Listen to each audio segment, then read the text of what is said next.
আসসালামু আলাইকুম।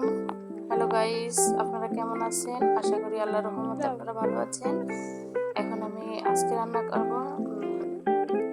করলা ভাজি। কিন্তু কে কিভাবে ভাজি করেন আমি সেটা জানি না, কিন্তু আমি আমার মতো ভাজি করতেছি। আপনারা খেয়ে দেখতে পারেন। আমি দেখতে পাচ্ছেন পেঁয়াজগুলো আড়া ভাজা করে রাখছি। একটা করে আমি করলাগুলো দিয়ে দিলাম, দেওয়ার পরে আমি স্বাদ মতো লবণ দিয়ে দিলাম, হাফ চামচ হলুদের গুঁড়া দিয়ে দিলাম।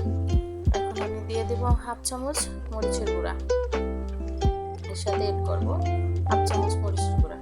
এড করার পরে আমি এটাকে ভালোভাবে নেড়ে ছেড়ে নেব। কিন্তু আমি এর সাথে কোনো পানি ব্যবহার করব না। পানি ব্যবহার করলে দেখা যায় করলাটা তিতা হয়ে যাচ্ছে। কিন্তু আমি যে করলাটা ধুয়ে রেখেছি, মানে ধোয়ার পরে আমি করলাটা দেওয়ার পরে একটা আলাদা পানি বের হচ্ছে, আলাদা পানি দিয়ে করলাটা সিদ্ধ হয়ে যাবে।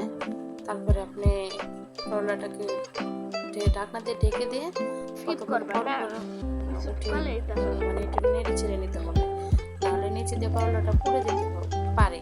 কিন্তু আপনি এটা দমকা জালে ভাজা যাবে না, এটা ভাজতে হবে আপনার হালকা হালকা জালে। হালকা জালে ভাজতে হবে। ভাজার পরে আপনি দেখতে হবে কতক্ষণ পর পর এটা পুড়ে যাবে। ভালো করে সিদ্ধ করে নিতে হবে। আমি যেরকমভাবে ভাজি করতেছি এরকমভাবে আপনারা ভাজি করে খেয়ে দেখবেন কেমন হয়েছে। ভালো হলে কমেন্ট, লাইক, কমেন্ট, শেয়ার করবেন।